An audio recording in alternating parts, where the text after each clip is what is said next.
اور ناظرین، ایک ڈومیننٹ جو پرسپشن پریویل اس وقت کر رہا ہے وہ یہ ہے کہ مولانا فضل الرحمان صاحب اس وقت اپنی سیاسی اننگز کو بھرپور طریقے سے کھیل رہے ہیں، ایک بہترین اننگز کھیل رہے ہیں۔ کس حد تک وہ کامیاب ہوتے ہیں پاکستان تحریک انصاف کو آن بورڈ لینے میں اس آئینی ترمیم کے حوالے سے، اور کل جس طرح سے عرفان صدیقی صاحب نے کہہ دیا ہے کہ سینٹ میں یہ بل پیش کیا جائے گا، ماحول کیا بنتا ہوا دکھائی دے رہا ہے اور معاملات کس طرف جا رہے ہیں، اس پر گفتگو ہوگی۔ فواد چودھری صاحب، نیز نو انٹروڈکشن، سابق وفاقی وزیر، سینئر سیاستدان اس وقت ہمارے ساتھ موجود ہیں۔ فواد چودھری صاحب السلام علیکم، بہت شکریہ میں جوائن کرنے کے لیے۔ فواد صاحب، اطلاعات جو آ رہی ہیں وہ یہ ہے کہ پیپلز پارٹی اور نون لیگ دونوں آئینی عدالت کے قیام کی تجویز سے تو ایک ایک قدم پیچھے ہٹ گئی ایٹ لیسٹ، لیکن مولانا فضل الرحمان کی اس تجویز کو بہرحال ماننے پر رضامند نظر آ رہی ہے کہ آئینی عدالت کے بجائے اب آئینی بینچ بنا دیا جائے۔ آپ کی کیا ٹیک ہے اس پہ؟ Do we really need a constitutional bench at this point? دیکھیے، جو ابھی ایک جو سرکولیٹ ہو رہا ہے، جو پی ایم ایل این کا ڈرافٹ کل کی میٹنگ کے بعد، اس میں جو دو چیزیں ہیں وہ بڑی انٹریگنگ ہیں۔ دیکھیں، جو مولانا کی بیسکلی جو چیزیں تھیں، اس سے پہلے یہ ہے کہ یہ جو سارا کھیل شروع ہوا تھا، یہ ہوا تھا کہ اسٹیبلشمنٹ اور حکومت دو چیزیں چاہتی تھی۔ وہ فیڈرل کانسٹیٹیوشنل کوڈ چاہتی تھی، وہ ملٹری کوڈ چاہتے تھے۔ اب یہ جو ڈرافٹس آئے ہیں تینوں، ان میں یہ دونوں چیزیں نہیں، اور اس کو ریپلیس کیا گیا ہے ایک تیسری چیز سے جو مولانا فضل الرحمان نے سجیسٹ کی تھی، اور وہ یہ تھی کہ کانسٹیٹیوشنل بینچ بنا دیا جائے۔ اب مجھے سمجھ یہ نہیں آ رہی ہے کہ، اور تیسری چیز یہ تھی کہ چیف جسٹس جو ہے، جو 1999 سے طے ہوا تھا کہ سینئر موسٹ آدمی چیف جسٹس ہوگا، وہ کہہ رہے ہیں نہیں، 3 سینئر موسٹ میں سے ایک ہوگا، اور اس کو ایک جوڈیشل کمیشن اس کو جو ہے وہ نامینیٹ کرے گا۔ اب سوال یہ ہے کہ جو لوگ بھی یحییٰ آفریدی صاحب کو جانتے ہیں اور منظور علی شاہ صاحب کو جانتے ہیں، ان دونوں میں کوئی فرق نہیں ہے۔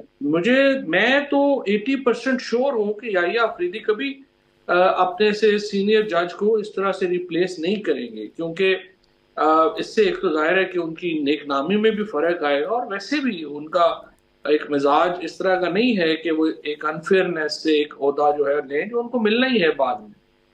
سو مجھے نہیں سمجھ آ رہی کہ 3 ججز کرنے سے حکومت کو یا اسٹیبلشمنٹ کو کیا فائدہ ہوگا۔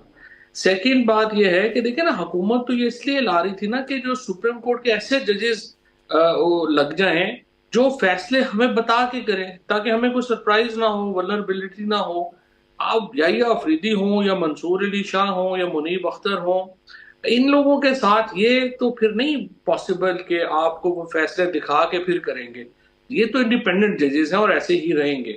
سو ایک تو یہ اس میں نہیں ہے۔ اب جب یہ نہیں ہے تو پھر اتنی قیامت کیا ہے 25 سے پہلے کرنے کی، اور اس کی وجہ سے اتنی زیادہ ڈرافٹنگ کی غلطیاں ہیں اس کانسٹیٹیوشن امینڈمنٹ میں کہ آپ سر پکڑ کے بیٹھ جاتے ہیں کہ آخر یہ کس طرح سے کر رہے ہیں، اور اس کے نتیجے میں ایک پوری کمپلیکیشن پیدا ہو جائے گی۔ پاکستان کا عدالتی نظام اوپر سے نیچے ہو جائے گا، اور اس کی کوئی تک ہی نہیں بنتی جو ابھی تک کی۔ میں تو حیران ہی ہوں حکومت اور اسٹیبلشمنٹ کے اوپر کہ وہ کیا آخر چاہتے کیا ہیں۔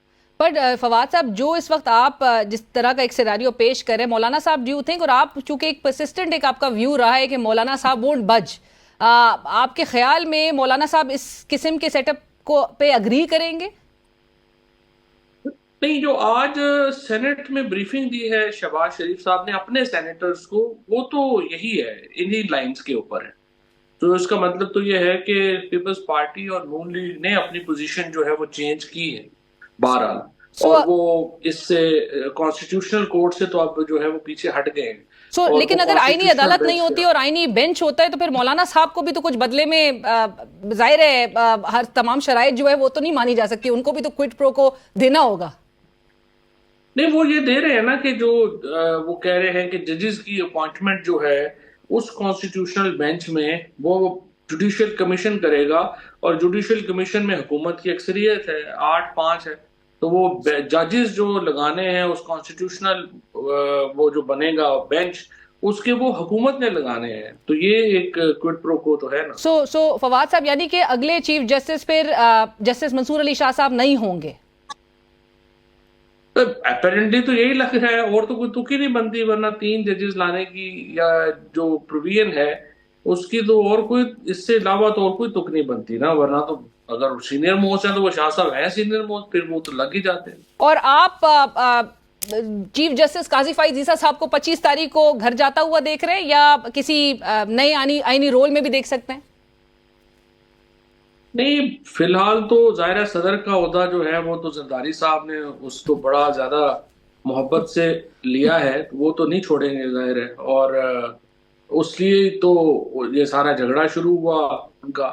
تو اس لیے اب فی الحال صدر کا عہدہ خالی نہیں ہے، تو اس کے بعد چیف جسٹس پاکستان کے بعد وہ کہیں گورنر بلوچستان لگنے سے تو رہے، لیکن کوئی پتہ نہیں ہے ہمیں. رائٹ. بٹ فواد صاحب، سلمان اکرم راجہ صاحب کہہ رہے تھے کہ یہ جو جے یو آئی کا آئینی جو ترمیم کا مسودہ ہے یہ بہت بہتر ہے اور اس سے بات جو ہے وہ آگے بڑھ سکتی ہے. سو آپ کو لگتا ہے کہ مولانا صاحب پاکستان تحریک انصاف کو قائل کرنے میں کامیاب ہو سکتے ہیں؟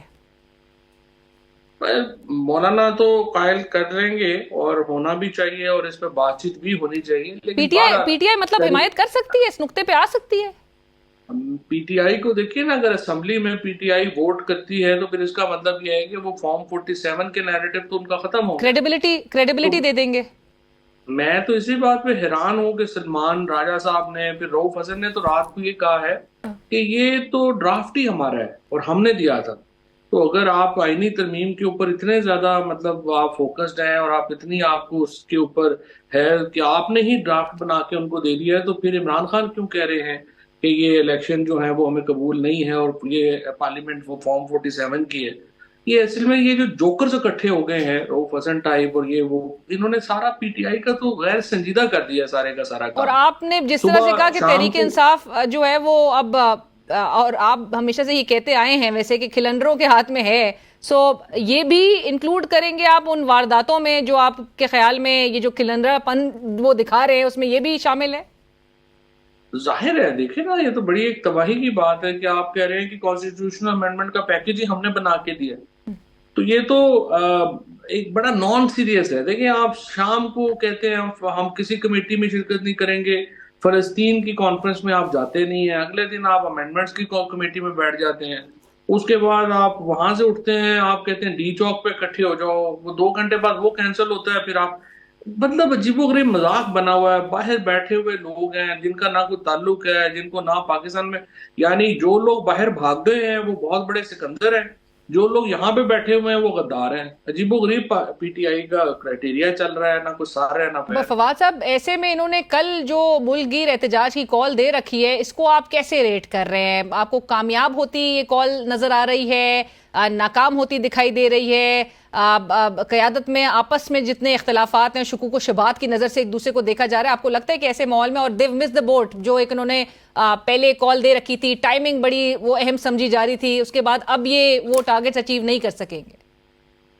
نہیں، ٹارگیٹ تو دیکھو نا علینا، پالیٹکس میں آپ پہلے ایک بڑی سٹوری تو بنائے نا، پھر اس کے بعد اس سٹوری میں رنگ بھرے جاتے ہیں. احتجاج کہاں ہونا ہے، کیا کرنا ہے، بڑی سٹوری کوئی نہیں ہے.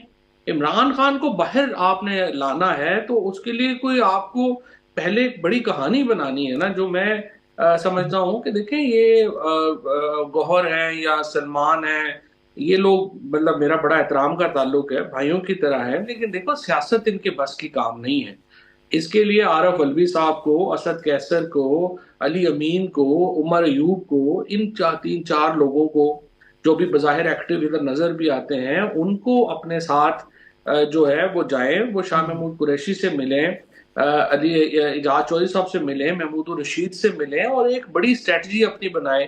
اور اسٹریٹجی میں دیکھیں، میں تو شروع سے ہی آپ کے پروگرام میں بھی میں کہتا رہا ہوں کہ جب تک آپ اپوزیشن الائنس نہیں بنا سکتے، آپ کوئی خطرہ نہیں ہے حکومت. How do you see Pakistan Tehreek Insaf's graph, Fawad صاحب, in terms of جو پرفارمنس ہے لیڈرشپ کی، جو ابھی ہم بات بھی کر رہے ہیں، اب گراف کو not in terms of popularity of course, وہ تو ہمیں پتہ ہے 8 فروری کے بعد سے وہ گراف مسلسل اوپر جا رہا ہے، لیکن جو یہ گراف ہے ان ٹرمز آف پرفارمنس، وہ کس حد تک والیٹیلٹی کا شکار ہے یا گر گیا ہے مزید؟ نہیں، دیکھیں نا، ایک چیز ہوتی ہے پاپولیرٹی اور ایک چیز ہوتی ہے اس پاپولیرٹی کو افیکٹ دینا. پرابلم یہ ہے کہ لیڈرشپ کے بغیر آپ اپنی پاپولیرٹی کو افیکٹ نہیں دے پا رہے.